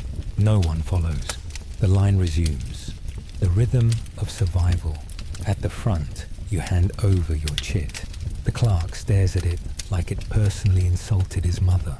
He weighs your portion like it's gold dust, then dumps it into your sack millet. Not wheat, not barley. Millet, chicken food. You carry it home like a relic. That night you cook. You mix the millet with water and garlic peel and one soft olive. You'd been saving for a better day. You stir it into a paste. You let it boil. You burn your thumb. You lick the burn. The meal is beige. in every way. You spoon it slowly, like it might turn into something else if you wait long enough. It doesn't, but you eat it all. Every last lump, because this is the good night. This is what you'll remember tomorrow when there's nothing left but onion skins and hunger songs. You hear your neighbor through the wall. She's crying again. You smell burnt beans. Someone yells at their wife. A child throws up. You tune it out. You clean your bowl with your finger, then your tongue. Then you chew the bowl edge, just to taste something solid. You lie down full, not satisfied, just full, like a bag of gravel. Outside, someone laughs too loudly. You sit up startled. A group of young men passes wine-drunk and stupid. One of them tosses a handful of figs into the gutter. You watch them rot. You feel nothing. You try to sleep. Your gut groans like it's reconsidering the millet. You shift. You wait. You pray to no one. Just a general plea to the sky. Because in Rome, food is a story. A hierarchy. A map of who matters and who gets the fish head. You're the footnote, but you survived the day. You ate. You didn't die. You didn't kill. That's a win. You think that was miserable? Just wait, because tomorrow the streets run red. Not with wine, but with punishment. Public justice, torture, theater. And guess what? You have front row seats. You wake up to drums. That's never good. Drums mean a trial, and trials mean blood. Not the secret kind, the public kind. The Roman Empire does not whisper justice. It shouts it from the forum, wrapped in law scrolls and splattered with spit. You should go to work, or at least try to. But no one's going to the tannery today, or the bakery, or the baths. The streets are already thick with bodies, all moving the same way, all drawn by that ancient scent of spectacle. You join them not because you want to, because not going is suspicious, and being suspicious in Rome is a fast track to being the next attraction. The forum is a furnace of noise and elbows. Vendors bark about boiled eggs and salted olives. Children crawl under togas. Old men lean on walking sticks that are more for emphasis than support. Everyone's here. Everyone. At the center stands a wooden platform, newly built, fresh nails. The kind of craftsmanship that only appears when someone needs to suffer in style. Guards stand around it, grinning like wolves. They like this. You can tell. Today's criminal is already there. A man in chains, half naked, with a face like a smashed fig and eyes that still burn. His crime blasphemy, or arson, or theft. It's hard to say. The crowd changes the story every 5 minutes. What matters is that he's guilty, because he has to be. The magistrate appears. Robes clean, sandals polished, voice booming like Jupiter himself. He reads the charges. He lists the laws. He asks if anyone speaks for the accused. Silence. The man tries to speak. A tomato hits his mouth. Trial over. The sentence. Public flogging followed by display. That means he'll be tied to the crossroads for a few hours.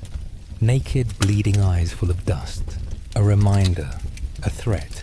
A tradition. You watch the flogging, not because you want to, because everyone else is watching. And not watching might mean you sympathize. And sympathizing is worse than guilt. The lashes fall. The man screams once, then grits his teeth, then goes limp. They keep going anyway. Rome believes in thoroughness. You glance away. Briefly, a guard notices. You clap. Quickly, he looks elsewhere. Afterward, his body is hoisted like meat, tied to a post. His name is nailed above his head. You don't read it. You just keep walking. On the way back, you see another sentence carried out, this one quieter. A woman dragged from her home by her hair, accused of poisoning her husband. She protests, screams, swears on her children.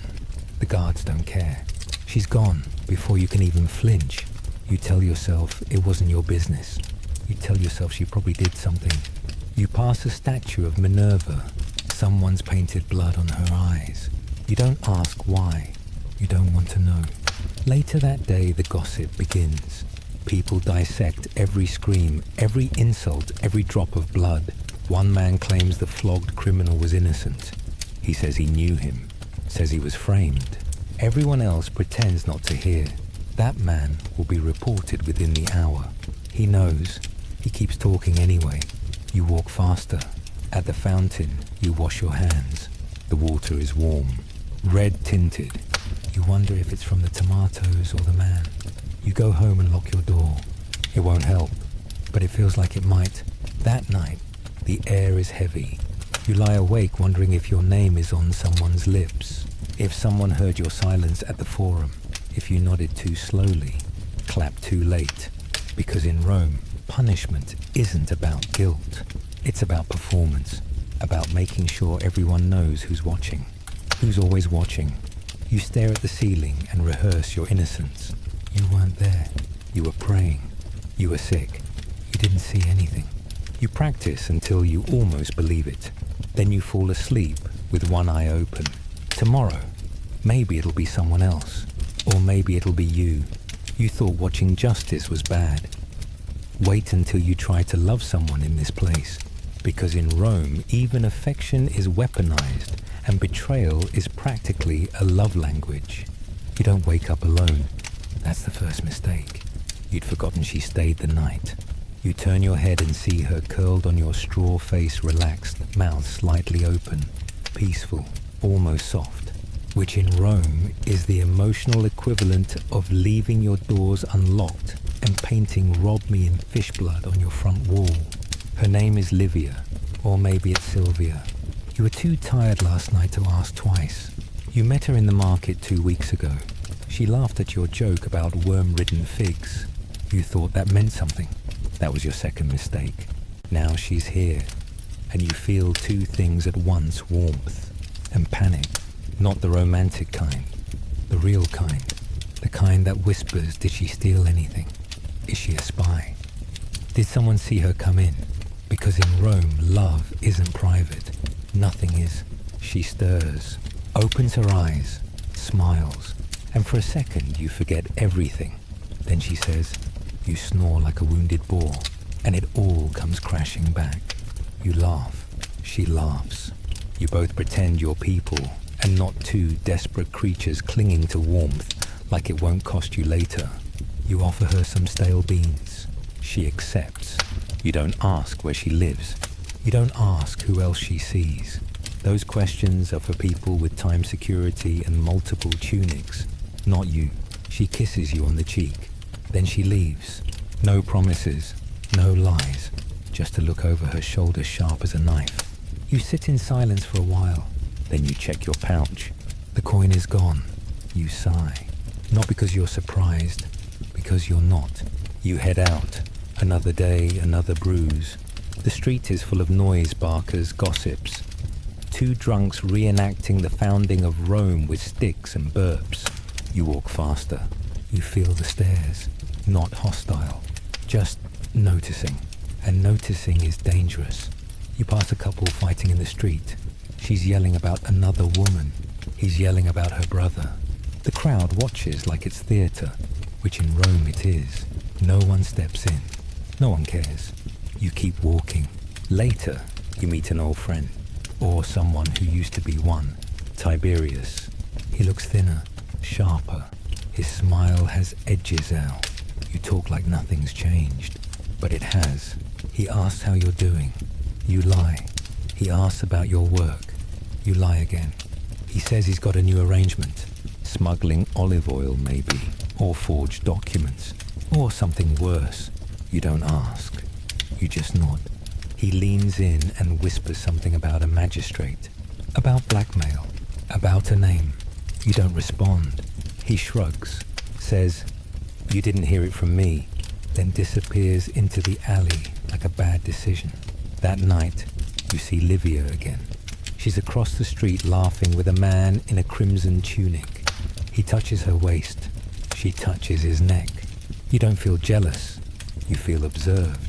Because now you're wondering if you were the arrangement. You go home. You check your door for markings. A chalk mark. A thread. Anything that means someone's watching. You find nothing. which somehow feels worse.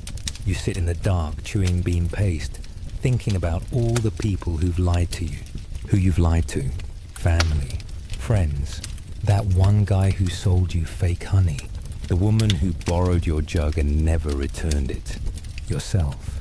Love in Rome isn't a gift, it's a transaction, a momentary treaty between two exhausted people who agree not to rob each other for now. You lie down, you stare at the ceiling, you think maybe I'll leave, maybe I'll go to Alexandria, or Britannia, or the sea. You won't. You've said this before. Every time someone steals your food, every time someone lies to your face, every time someone you almost cared about disappears and no one mentions it again, you close your eyes. Tomorrow you'll smile again. You'll nod. You'll kiss someone who might rob you. You'll whisper promises you don't mean. And someone will do the same to you. That's Rome. You thought betrayal was bad. Wait until night falls again, because the shadows here aren't just darkness. They're alive with superstition, madness, and things that don't have names. You don't mean to stay out late, but time moves strangely in Rome. You run into a neighbor, then another. Then you stop to listen to a man ranting about fire omens and goat guts outside a tavern. And suddenly, the sun is gone, and the air smells like oil lamps and cheap wine. You try to make your way back quickly, but the streets at night are a different city. Narrower, closer, meaner. Rome by daylight is poverty. Rome by moonlight is paranoia. You hear things, a whisper, a scuffle, the click of sandals on stones. Could be nothing, could be someone following you, could be something following you. You don't look, you just walk faster. You pass a shrine to Hecate, the goddess of crossroads ghosts and midnight dread. Someone's left an offering there. A cup of wine, a lock of hair, a dead mouse. You bow your head, not because you believe, because what if the alley darkens? You fumble for your lamp. It sputters, flickers, D's. You curse quietly and keep moving. Your feet find the familiar bumps and ruts. You know this route. You've walked it 100 times. Doesn't matter. Tonight it feels like a trap. You pass a woman muttering to herself. Her eyes are rolled back. She's bleeding from her palm and drawing symbols on the wall with her fingers. You don't stop. You don't ask. You pretend she's a statue. She might be. Down another street you hear a door slam. Then a scream. Then nothing. You pretend it didn't happen. That's how you survive. Rome doesn't have streetlights. Rome doesn't have mercy. Rome has shadows, and the things that live in them. You cross yourself and spit, just in case. You make it to your building. The stairwell smells like mildew and old wine. Someone's torch burned out, halfway up. You climb in near darkness, counting steps, brushing cobwebs, ducking instinctively. You reach your floor, heart pounding like you're being chased. Maybe you are. Your room is empty. You light your lamp with shaking hands. You check the corners, the floor, the straw, nothing. But still, you don't relax, because it's not about what is there. It's about what could be. You sit with your back to the wall lamp, low ears straining for any sound that doesn't belong. A rat skitters under the bed. You jump. You curse. You throw a sandal. The rat wins. You try to eat something, an old date, half a dried fig. You can't swallow. Your throat's too tight. You drink water. It tastes like stone and fear. Outside someone is chanting. It's not Latin, not Greek, something older. You try to drown it out by humming. That only makes it louder. You remember the stories. The ones about witches who walk through walls. About spirits that steal your voice. About sleep demons that sit on your chest until your heart forgets how to beat. You laugh. Then you stop. Because you felt that before. Your neighbor once told you to hang garlic in the window. You did. It shriveled. You replaced it. It vanished. You stopped asking questions. Tonight you whisper every protective phrase you can remember. Some Latin, some just sounds You tie a piece of wool around your wrist. You spit 3 times. You draw a circle in dust around your bed. You tell yourself it's working. You lie down, fully clothed, knife tucked under your straw, eyes open. Every creak is a curse. Every wind gust is a ghost. Every breath feels like an invitation for something else to take your place. You don't sleep. Not really. You drift. And in the drifting you dream of fire, of drowning, of a pale hand reaching for you from beneath your blanket. You jolt awake. The lamp is still burning. Barely. You don't know what time it is. Doesn't matter. You're still alive. For now. In the distance, a rooster crows. Too early. Too weak. Wrong. But you take the signal. You get up. You survive the night. You stare at the door. You breathe. One more day. You think night is bad, just wait. Because tomorrow brings the only thing worse than pain. Fear or hunger, hope. And in Rome, hope is a setup. A baited trap. And you're walking straight into it. You wake up too early, too suddenly. And for the first time in days, it's not because of a scream, a stench, or a drumbeat announcing someone else's doom. You wake up because something feels off. It's quiet. The kind of quiet Rome doesn't do. No vendors. No footsteps. No fights over bread or gods or garbage. Just stillness. It feels like a trap. You pull yourself out of the straw. Your back cracks like kindling. Your fingers are cramped from clenching your knife all night. You check the shutter. The sun is out, dull but real.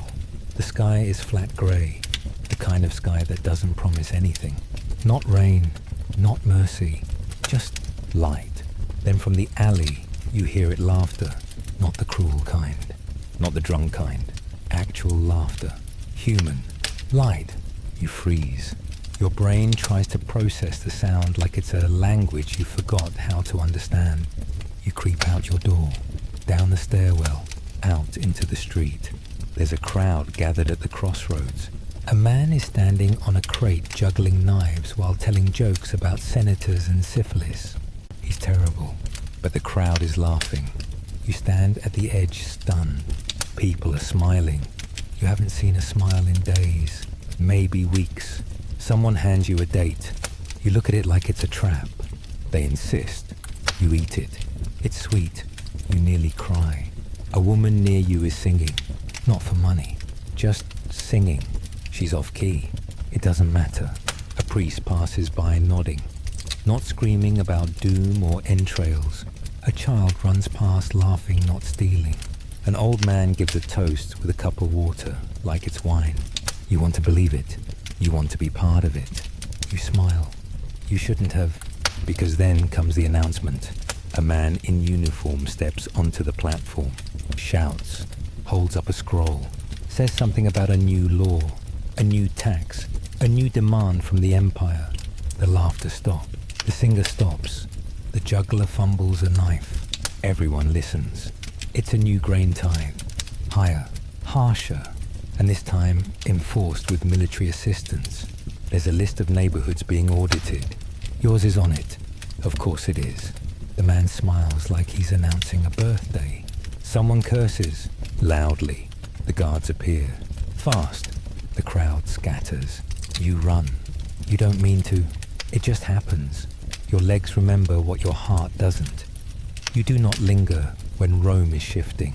You duck through alleys past the rat shrine over a broken cart through someone's laundry. You don't stop until you're home. Once inside you collapse, gasping. Not from fear, from rage, from disappointment so heavy it feels like a second skin. For 5 minutes the city felt human. You felt human, and Rome snatched it away like a dropped fig. Hope is a mirage here, just another illusion. A trick played by the empire to make you move forward before they stick the knife in. Later, a neighbor knocks. She heard about the tithe. She's crying. Says her husband can't work. Says they'll lose their grain allotment. Says she doesn't know what to do. You nod. You say nothing. You both know the answer, nothing. You'll lose the grain. You'll beg for scraps. You'll steal if you're brave enough. You'll suffer. Quietly. That evening, the juggler walks past your building, one eye blackened, one hand bandaged, no crate, no smile. You offer him a crust of bread. He accepts. He says nothing. You say nothing. You both eat like condemned men on borrowed time. You lie down that night feeling older, heavier, angrier, not because you didn't expect it, because for one awful second you forgot what world you lived in. And that's the most dangerous thing of all. You thought hope might save you. Just wait, because what comes next isn't light. It's the long, slow collapse of your soul beneath the weight of everything you were never allowed to want. The night is growing again, and in Rome, the only thing darker than the shadows is what they leave behind. You don't remember waking up. That's how you know something's wrong. You're just suddenly awake like a door slammed open in your skull. You're lying on your side cheek pressed into straw that smells like vinegar and old breath. Your eyes feel swollen. Your mouth is dry. Your whole body hums with a strange, steady ache, like your bones have finally had enough. You sit up slowly. Your head throbs. Your stomach lurches. You breathe through it. You're not sick. Probably, hopefully. You tell yourself it's just exhaustion. That's always your answer. Just tired. Just hungry. Just surviving. You say it like it's a prayer. Like it'll keep you from cracking in half. But the day doesn't care how you feel. Rome doesn't take sick days. You force yourself upright. Every step feels like dragging a corpse your own. You splash water on your face and gag at the smell. Something's died in the wall, or maybe in you. You step outside. The sky is cloudy, but not soft. It looks like a ceiling about to fall. The air is damp. Your tunic sticks to you immediately, like the fabrics decided to betray you too. No one speaks. Everyone's faces look a little blurrier today, like the city has smeared itself. You pass people you know and say nothing. They say nothing back. It's not coldness, it's preservation. There are only so many words left in a body before they run out. You head toward the forum, not for work. There's no work today. A festival ended yesterday, which means today is full of cleanup, accounting, and quiet punishments for things nobody wants to name. You go because moving forward is easier than standing still. You walk past the bathhouse. The steam rising from the roof feels like an insult. You haven't bathed properly in weeks. Your skin feels like a dried out drum. You'd give anything to step inside, but you don't have the coin. You never do. You remember when you used to go twice a month maybe. That was when you still had a stable job. When you thought the tannery would keep you alive. When you thought your hands would only ever be stained, not broken. You walk past a group of children huddled around a dead bird. They poke it with sticks and chant something you don't recognize. It might be a game. It might be a ritual. In Rome, the line is thin. You pass a statue of Augustus. Someone has dressed it in rags and drawn tears under the eyes. No one removes it. No one laughs. By the time you reach the temple steps, your legs are trembling. Not from fear, from depletion. You sit. You don't care who sees. You breathe. You stare at the ground. A priest walks past. Doesn't look at you. You're used to that. Visibility in Rome isn't earned, it's weaponized. You sit there a long time. You think about everything and nothing. Your hands twitch. Your stomach hurts. Your ears ring. You feel yourself sliding out of something sanity maybe, or identity, or just whatever part of you used to push back. A woman sits beside you. She doesn't speak. She doesn't look at you. She just sits. You feel something shift. Not comfort, not connection, just co-survival. Like two animals on the same collapsing raft. Eventually she stands. She walks away. You don't ask her name. You walk home in the dark. You pass a group of soldiers dragging a man through the mud. His crime is unclear. His sentence isn't. You pass a boy crying on a doorstep. No one stops. You pass a pile of rotting vegetables with more flies than color. You step over it all. You reach your room. You sit down. You stare at the wall. You don't cry. You don't pray. You don't scream. You just sit. And Rome keeps breathing. You used to think life here was suffering. Now you realize suffering was the active part. This is what comes after. You thought exhaustion would be the end. Just wait. Because when the sun goes down, it isn't darkness you'll face. It's the echo of every choice you didn't make and every part of yourself you traded away to keep breathing. You're sitting in the same spot when the sun goes down. You haven't moved in hours. Your body aches from stillness now, not labor. A new kind of pain, the kind that makes you wonder if your bones are trying to leave you. The lamp flickers once, twice, guttering low. You forgot to refill it. Or maybe you remembered and chose not to. Same result. The room dims into half shadow. The edges of everything blur. You watch your own hands and wonder if they're still yours. You scratch your arm, not because it itches, because it's something to do. You listen. The city is muffled, like it's breathing through a cloth. No shouting, no dogs, just the occasional footstep, the creak of a cart, the distant murmur of prayer or punishment. You can't tell which. You think about the man they dragged through the mud earlier. Where is he now? In a cell in a ditch, a warning nailed to a wall. You think about the boy crying on the step. You didn't stop. You didn't help. You never do. You don't even flinch at your own apathy anymore. You just fold it up neatly and tuck it next to your ration of dry bread and broken memories. You lie down on the straw, staring at the ceiling again. The same crack you've been watching for years. It hasn't changed. You try to remember who you used to be, not the details, the feelings, what it was like to have ambition, curiosity, plans, even stupid ones.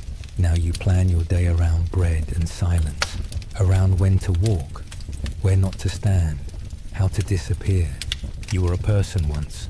You had a name that meant something to someone. Now it's just a sound that follows a shrug. You sit up suddenly alert, unsure why. The hair on your arms rises. The lamp flutters. The city holds its breath. Then laughter. From the alley. Not joyful. Not kind. This is the laughter that follows pain. You move to the window. Carefully. Quietly. You peek through the shutter. Two figures. One kneeling. One standing. The one standing has something in their hand. It shines in the low light. The other is shaking. Not fighting.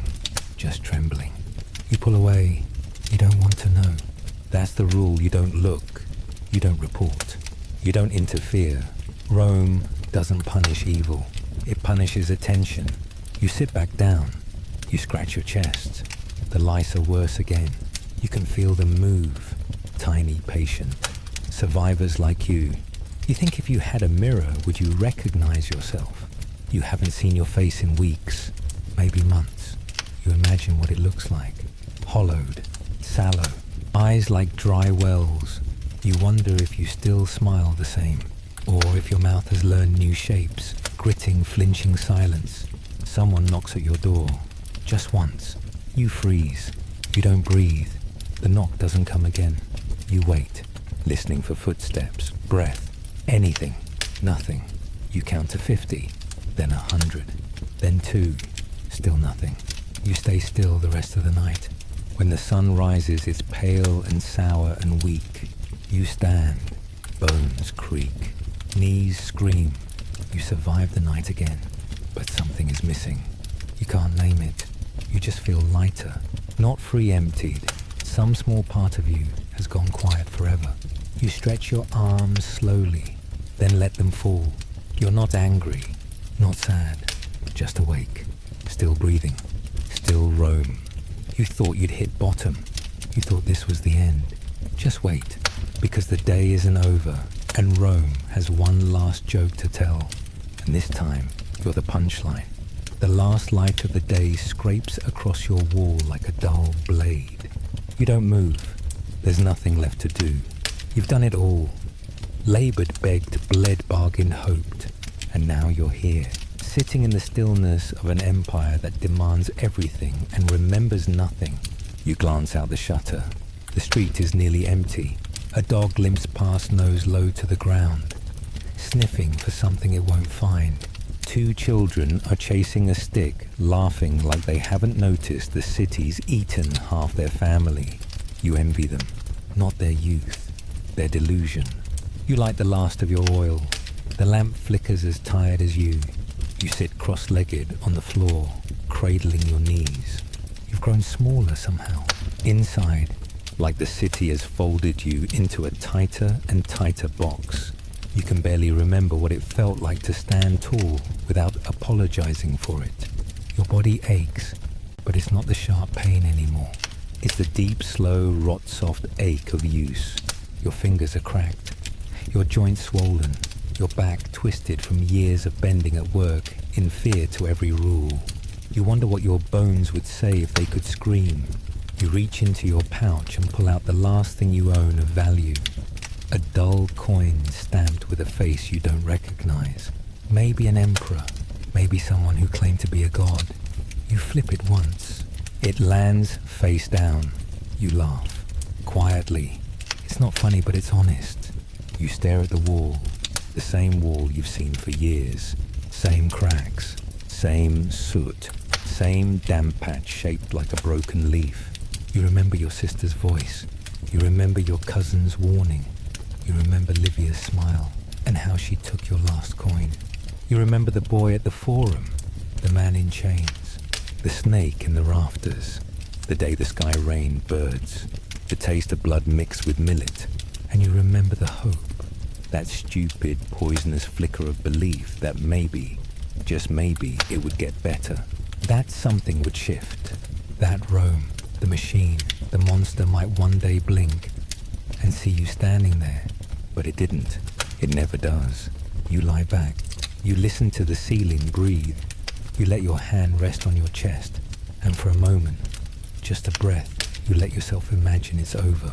That this is the last day.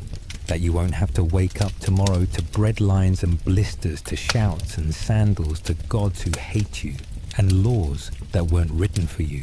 But it's not the end. You know it. Your eyes are heavy, but your heart keeps beating. Your lungs keep pulling in that same warm, filthy Roman air. And tomorrow you'll open your eyes again. You'll scratch. You'll eat something brown. You'll sweep something broken. You'll nod at someone who might report you.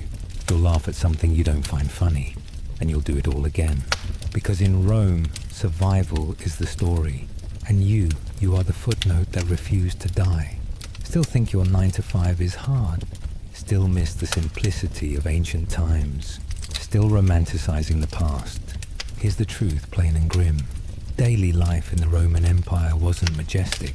It was strict, brutal, petty, exhausting. It wasn't epic. It was endless. But you survived it. And that counts for something. So blow out the lamp. Let your bones rest. Let the rats keep their corner. Tomorrow, Rome starts again. And you'll still be here. Scratching, coughing, breathing, living. Good night. Sleep tight. And may your gods be too busy to notice you.